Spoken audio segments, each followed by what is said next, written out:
Iran యుద్ధంతో America ఓటమి అంచున నిలబడింది. మిత్ర దేశాల ఆయుధ నిల్వలను కూడా వాడేసిన డొనాల్డ్ ట్రంప్ సర్కార్ ఇప్పుడు తీవ్రమైన సంక్షోభంలో కూరుకుపోయింది.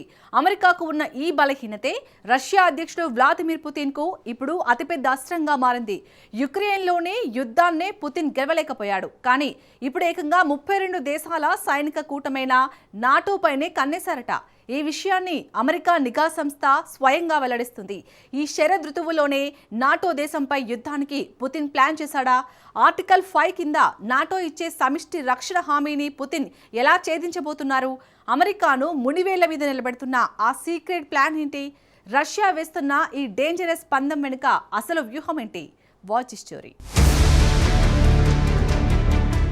నాటో దేశంపై యుద్ధానికి పుతిన్ ప్లాన్ చేశాడా? పుతిన్ సీక్రెట్ ప్లాన్స్ పై అమెరికా అసలు ఏమంటోంది? అమెరికా బలహీనతే పుతిన్కు సువర్ణావకాశమా? ఇరాన్పై అమెరికా చేస్తున్న యుద్ధం రష్యా ఒక సువర్ణ అవకాశంగా భావిస్తోంది. ఈ యుద్ధంతో అమెరికా వద్ద ఆయుధాలు చాలా వరకు నిండుకుంటున్నాయి. సంక్షోభంలో పైచేయి సాధించేందుకు మిత్ర దేశాల్లో నిల్వ చేసిన ఆయుధాలను కూడా ఇరాన్పై దాడికి డొనాల్డ్ ట్రంప్ వాడేశాడు. ఇప్పుడు మరో యుద్ధం జరిగితే అమెరికా తీవ్ర ఇబ్బందులు ఎదుర్కోవడం ఖాయం.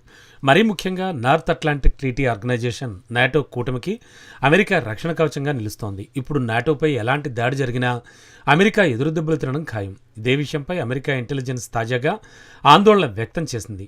అమెరికా బలహీనతను తమకు అనుకూలంగా మార్చుకునేందుకు రష్యా అధ్యక్షుడు వ్లాదిమిర్ పుతిన్ ప్రణాళికలు రచిస్తున్నట్లు వెల్లడించింది. నాటో అనేది ఉత్తర అమెరికా, ఐరోపా దేశాల మధ్య ఉన్న సైనిక కూటమి. ఒక నాటో సభ్యదేశంపై రష్యా దాడికి ప్లాన్ చేస్తోందని, అది సైనిక చొరబాటు రూపంలో కూడా ఉండొచ్చని అమెరికా నిఘా వర్గాలు వార్నింగ్ ఇచ్చాయి. అంటే నాటో సభ్యదేశంపై రష్యా భూతల దాడులు జరపొచ్చని వెల్లడించింది. అది కూడా ఈ శరదృతువు నాటికే జరిగే అవకాశం ఉందని అమెరికన్ అధికారులు వివరిస్తున్నారు. నిజానికి ఇది తీవ్ర ఆందోళన కలిగించే వార్నింగ్. అసలు అమెరికా ఎలాంటి వార్నింగ్ ఎందుకు ఇచ్చింది? నిజంగా నాటో దేశంపై పుతిన్ యుద్ధానికి దిగుతాడా?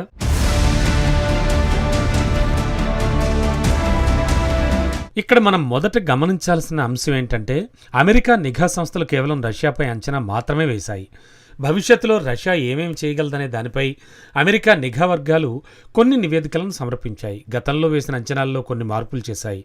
ఉక్రెయిన్ యుద్ధంలో బిజీగా ఉన్న పుతిన్ నాటో సభ్యదేశాలను నేరుగా టార్గెట్ చేయరని వాషింగ్టన్ మొదట్లో భావించింది.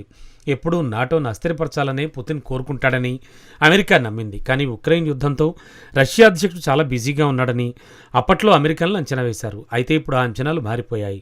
ఉక్రెయిన్ యుద్ధం తీవ్రంగా సాగుతున్నప్పటికీ నాటో సభ్యదేశాలను పుతిన్ లక్ష్యంగా చేసుకునే అవకాశం ఉందని అమెరికా నిఘా వర్గాలు ఇప్పుడు గట్టిగా నమ్ముతున్నాయి.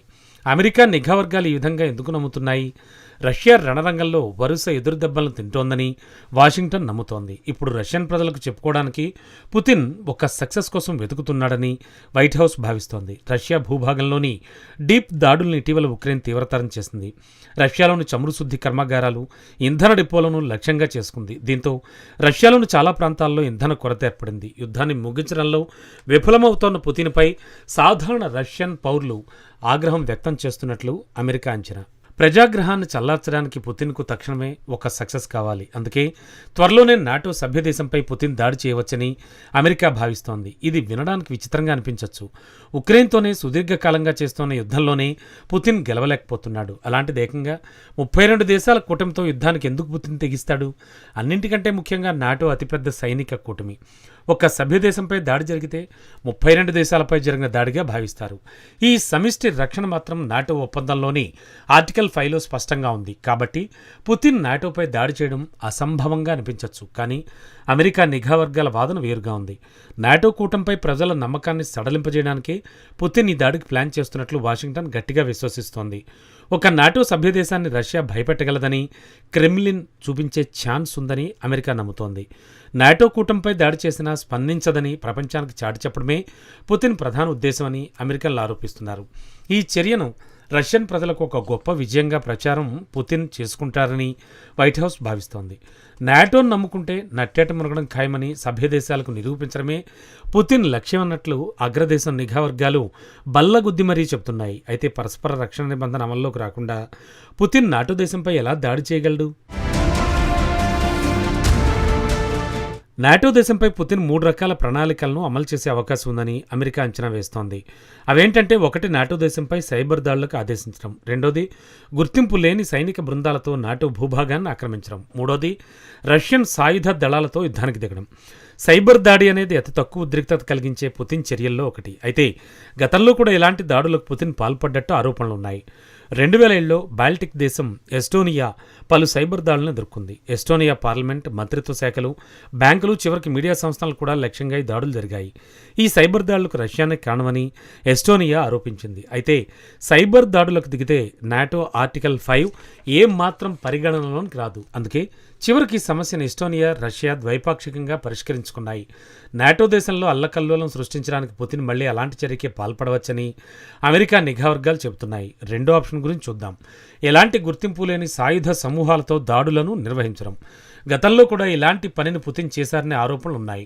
2014లో ఎలాంటి గుర్తింపు లేని సాయుధ బృందాలు ఉక్రెయిన్లోని క్రిమియా ప్రాంతాన్ని ఆక్రమించాయి. కొద్ది వారాల్లోనే ఆ భూభాగం రష్యాలో విలీనమైపోయింది. అమెరికా నిఘా వర్గాల ప్రకారం గుర్తింపు లేని దళాలతో యుద్ధం సాధ్యమైన ప్రణాళికే. ఇక చివరిదైన 3వ ఆప్షన్ అత్యంత ప్రమాదకరమైంది. అదే రష్యా సైన్యం ప్రత్యక్ష యుద్ధానికి దిగడం.